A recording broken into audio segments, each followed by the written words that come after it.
उपमुख्यमंत्री एकनाथ शिंदे यांनी बंड करून सत्ता मिळवली आणि त्यानंतर उद्धव ठाकरे हे पुन्हा नव्याने शिवसेना उभी करण्यासाठी राज्यभरात प्रयत्न करत आहेत. त्यासाठी ते बड्या नेत्यांना सोबत घेत आहेत.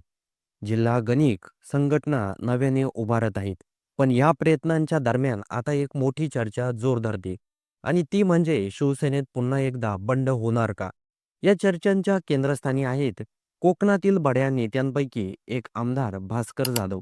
गेल्या काही दिवसापासून अशी माहिती समोर येत आहे की भास्कर जाधव तब्बल 10 आमदारांसह थेट भाजपात प्रवेश करणार आहेत. ही शक्यता बोलली जाताच महायुतीतील दोन्ही घटक पक्ष भाजप आणि शिंदे गट यांच्यातही नवी धुसफूस सुरू झाली आहे. भास्कर जाधव का नाराज आहेत याकडे पाहणं महत्त्वाचं ठरत आहे. उद्धव ठाकरे यांच्या शिवसेनेत विरोधी पक्षनेतेपदावरून मोठा संघर्ष सुरू झाल्याचं सूत्रांचं म्हणणं आहे. भास्कर जाधव हे या पदासाठी सर्वात योग्य, अनुभवी आणि कोकणातील मजबूत पकड असलेले नेते मानले जात आहे. पण ऐनवेळी मातोश्रीवरून आदित्य ठाकरे यांचं नाव पुढे करण्यात आलं आहे आणि येथूनच भास्कर जाधव यांच्या नाराजीला सुरुवात झाली. एकनाथ शिंदे यांनी बंड केलं तेव्हा कोकणातील अनेक आमदार त्यांच्या सोबत गेले होते. सत्ता मिळवल्यानंतर शिंदे गटाचं वजनही वाढलं, पण भास्कर जाधव मात्र त्या काळातही ठाकरे यांच्या सोबत निष्ठेने उभा राहिले. विधिमंडळात आणि बाहेर दोन्हीकडे त्यांनी ठाकरे गटाची बाजू ताकदीनं मांडली. त्यामुळेच त्यांनी विरोधी पक्षपदाची नैसर्गिक अपेक्षा होती, पण तीच अपेक्षा धुळीस मिळाली आणि त्यानंतर अत्यंत नाराज असल्याची चर्चा वेगाने वाढू लागली. या नाराजीने आता मोठं रूप धारण केलं आहे. असं म्हटलं जात आहे की भास्कर जाधव हे ठाकरेंच्या आणखी 10 आमदारांना घेऊन भाजपात जाण्याच्या तयारीत आहेत. जर हे खरं असेल तर उद्धव ठाकरे गटासाठी अतिशय मोठा धक्का ठरू शकतो. कारण कोकणातील सिंधुदुर्ग, रत्नागिरी पट्ट्यात भास्कर जाधव हे ठाकरे गटाचे सर्वात मोठी ताकद मानली जाते. तेच भाजपात गेले तर या पट्ट्यात ठाकरे गटाची ताकद मोठ्या प्रमाणात कमी होण्याची शक्यता आहे. या सर्व पार्श्वभूमीवर एक मोठा आणि नवा महायुतीतही जोर वाढतोय.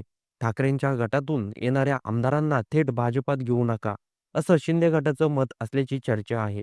त्यांना घेणारच असाल तर ते आधीच आमच्या शिवसेनेत घेऊ द्या आणि मग पुढचे निर्णय घ्या, अशी भूमिका शिंदे गटाची असल्याचं बोललं जात आहे. त्यामुळे भाजपची कोंडी झाली आहे. कारण एकीकडं त्यांना नवीन ताकद घेऊन पक्ष मजबूत करायचा आहे आणि दुसरीकडं शिंदे गटाची नाराजीही वाढवायची नाही. यामुळे सगळ्यांचं चित्र सध्या धुसफुशीचं आहे. भास्कर जाधव खरंच निर्णय घेतात का? ते बंडाचा मार्ग निवडणार का? आणि जर निवडला तर कोकणातील राजकीय गणित कशी बदलतील?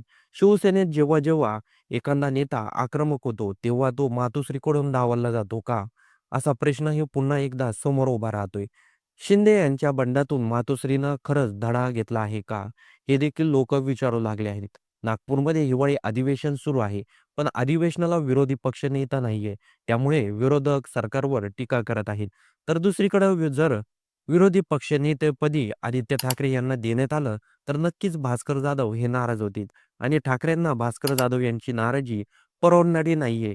कारण कोकणामध्ये भास्कर जाधव यांची चांगली ताकद आहे, पकड आहे आणि त्यांनी बोलून देखील दाखवलं आहे की माझं वय झालं आहे आणि मला विरोधी पक्षनेता काय असतो हे सर्वांना मला दाखवून द्यायचं आहे. त्यामुळं भास्कर जाधव यांनी उघडपणे ही मागणी केली आहे की विरोधी पक्षनेतेपद मलाच पाहिजे. त्यामुळे आता ठाकरे काय भूमिका घेतात, विरोधी पक्षनेतेपद कोणाला देतात याकडे सर्वांचंच लक्ष लागून आहे.